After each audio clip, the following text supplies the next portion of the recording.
I'm John, and you are? I'm Ally. All right. Ally. Do I look at... Just look at the camera. Okay. I'm Ally. Okay. So, I'm cheating a little today because now we're kind of into this. We've had a little pre-conversation and everything. But Yeah. Ally and I are on a film set. Yep. And so I just kind of asked you about you because I don't know anything about you particularly. Like, we cheated a little, had this conversation, but, well, you know, for people, who are you? For me, I'm a 20-year-old girl named Ally. I'm a film student and a journalism student at the University of Memphis, and I love cartoons and video games, kind of. I'm not very good. I like myself a lot. I'm pretty cool. I would describe myself as a cool person. I'm chill. I don't know. All right, careful shaking the table. Oh, sorry. You're holding off of it. Sorry. So, how did you get into shooting journalism? Like, where does that notion come from? I actually had no interest in journalism until I saw this show called The Newsroom on HBO, if you've heard of it. It's like the best show. It has one of the best opening monologues of all time. And I thought that was kind of cool. And I've always had an interest in politics. You know, I grew up kind of watching The Daily Show and all kinds of stuff like that, Colbert Report. And then in college, I went into film, and I kind of lost a lot of my passion for film, and I took a journalism class just because it fulfilled a requirement, and I fell in love with the professor and the, curriculum and the environment, and I kind of fell in love with journalism. I felt like it was something I could do. I felt like the news was something I was interested in, and I kind of had a social justice warrior streak about me, so I felt like it was my duty as a person to let the people know and get everybody woke up. But now I'm kind of calmed down with that. But I'm still interested in informing people, and I like talking, so I feel like I could talk and people would listen to me, and I would like that. Well, what was the social warrior cause? Like, what was your? Well, I like kind of just anything that was politically correct. I was behind. Actually, yesterday I felt like a celebrity because I posted this status about how white pop stars often abuse African American and LGBTQ culture to profit. Madonna. Madonna, Katy Perry. Madonna, not so much. I feel like she's more of ingrained into the LGBTQ community. But if you look at Katy Perry, she just takes cultures like Egyptian culture, African American culture, trans culture, and just takes them and uses them for her videos to make profit, and then abandons them and doesn't watch out for them. Like in her latest video, she had cornrows in her hair, which as a white woman, there's no need for you to have cornrows. Like even Bo Derek. Yeah, and I'm really passionate about natural hair. Black women and their hair is one of my greatest passions in life. So it really just kind of offended me. And this one girl that I went to high school with, I went to this really bodunk small town high school with nothing in it. She commented on my status well, what if I just want to use African American culture because I like it? I'm like, you can't. So it turned into this huge debate that lasted 2 days. All my friends were getting involved. Everybody picked sides. Most people picked my side because I'm cool. And so I kind of just rally for minority rights, LGBTQ rights, and natural hair. Really, if you want to ever piss me off, just say anything negative about black women having natural hair and I will come and fight you. I was going to ask, what is your ethnicity? What are you? I'm mixed. My dad's black and my mom's white, and my grandpa on my mom's side is full-blooded Native American, so I'm also, I can't really claim that, but I also really am passionate about Native American rights. Part of my status the other day, I was like, it's inappropriate to dress as a Native American person to the girl, and she was like, well, it's not a big deal, and I was like, they were genocided. You can't ignore the fact that there was a genocide in the country and just say it's a costume. So that's that's my race, that's my little social justice warrior spiel. But I do realize that that's sometimes more annoying than it is helpful, and throwing your ideas in people's faces can hurt your ideas more than it can help if they're not receptive and they just see you as a woman yelling. They're not going to respect you as a person sometimes. So you got to be smooth about it. So in I think it's the Washington Redskins. Okay, there are people that claim that's offensive and everything, but at the same point, and I'm not trying to pick a side in the debate here. Yeah, no. It's just is that offensive or is it appreciation of the culture? Where do you? Not appreciation of culture, but it's just we recognize the fact that these people are here. We are not trying to downplay them. Okay, imagine, if you will, if there was the Jews, the Washington Jews. Yeah. And all the fans wore big noses and yarmulkes, but they weren't Jewish, and they had finger curls in their hair, but they weren't actually Jewish, and they were just using that because, oh yeah, it's sports. That's not your culture. Imagine if, like, you diminished an entire race to a color and an object. You know, they're taking an entire group of people who have been ostracized and mistreated, abused, neglected, abandoned. Their land was taken away. They're forced into these, like, place in life, this part in society. They don't have this freedom that every other American has almost. And you took that entire group of people and reduced them to the Redskins. You know, which is an offensive term to some people. And, you know, the girl I was talking to made a good point, like, well, not all Native Americans are offended by that kind of thing.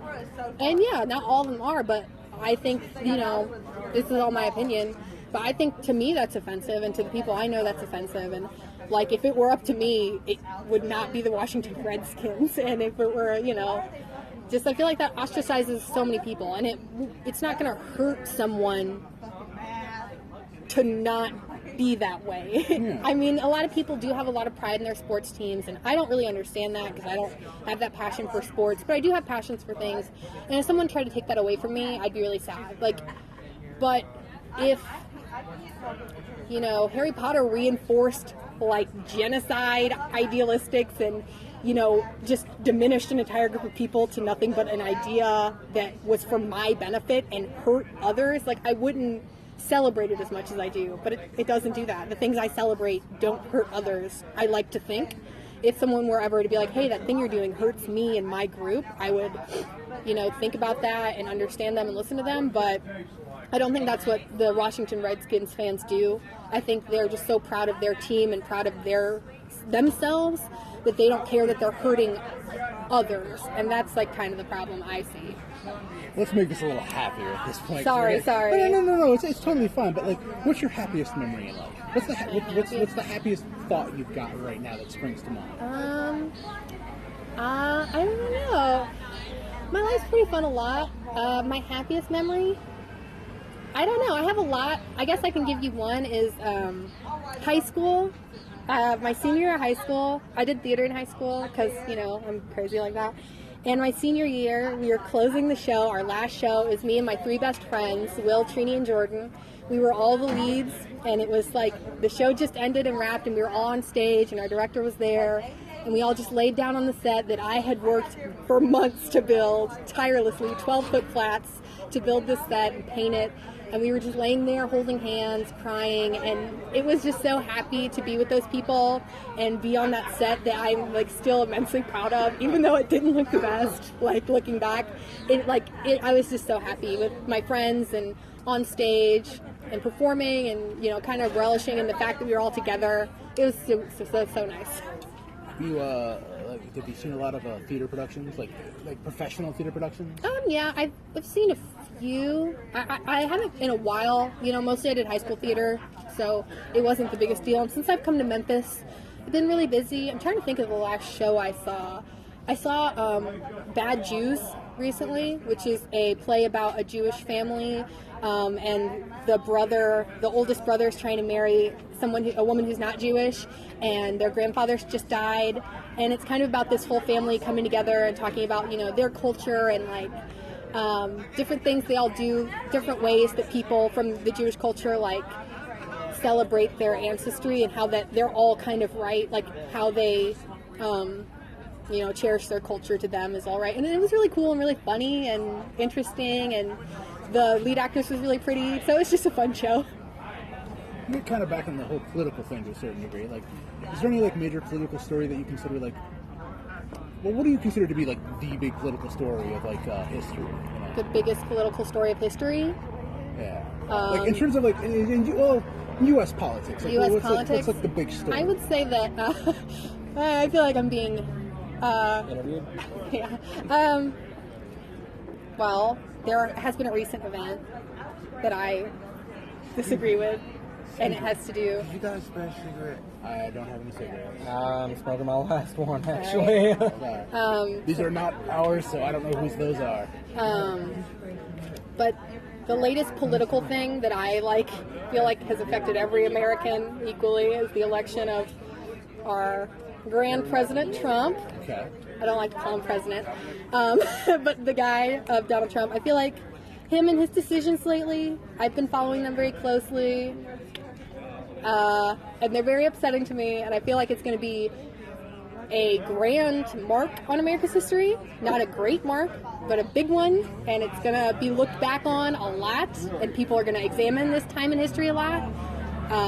And it's going to be really important. What our journalists do right now is more important than any journalism that's happened in the past, like, 50 years. Like, the way our journalists keep trying right now and keep reporting the truth in the face of a lot of adversity is really important politically right now for people to continue to report the truth, even though it's getting harder and harder every day.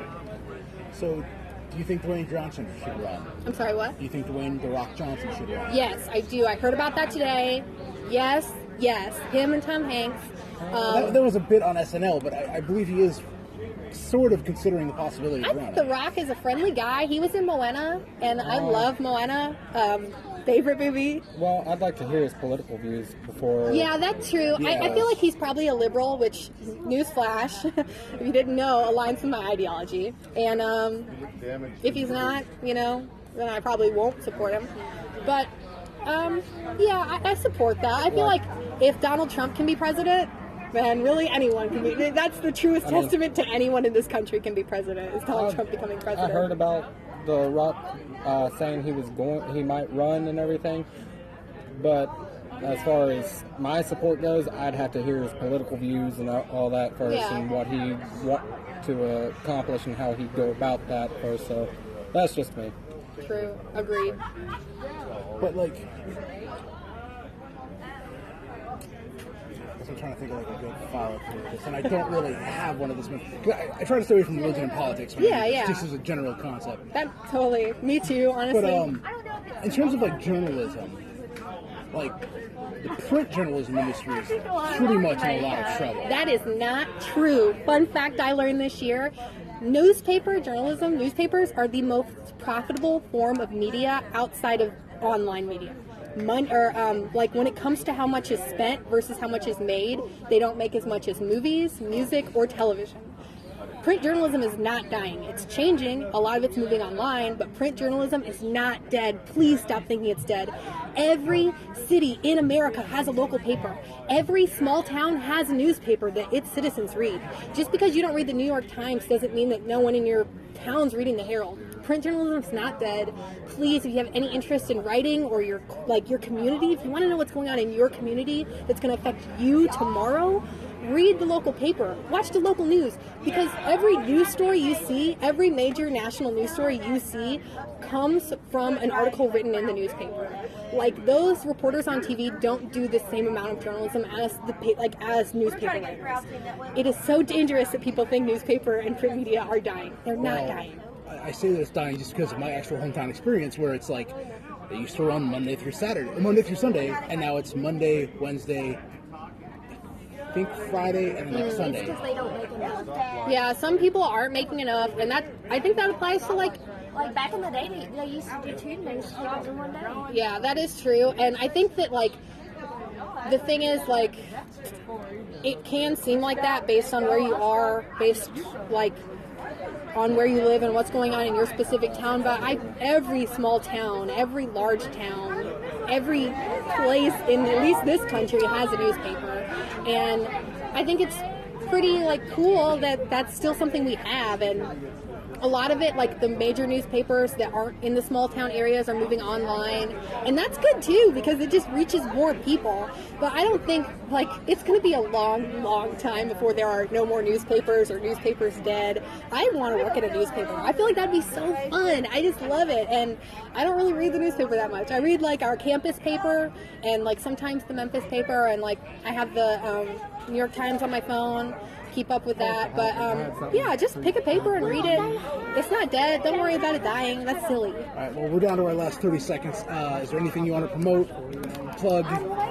No. Instagram, Facebook. Oh yeah, MySpace. my name's Ally Goins.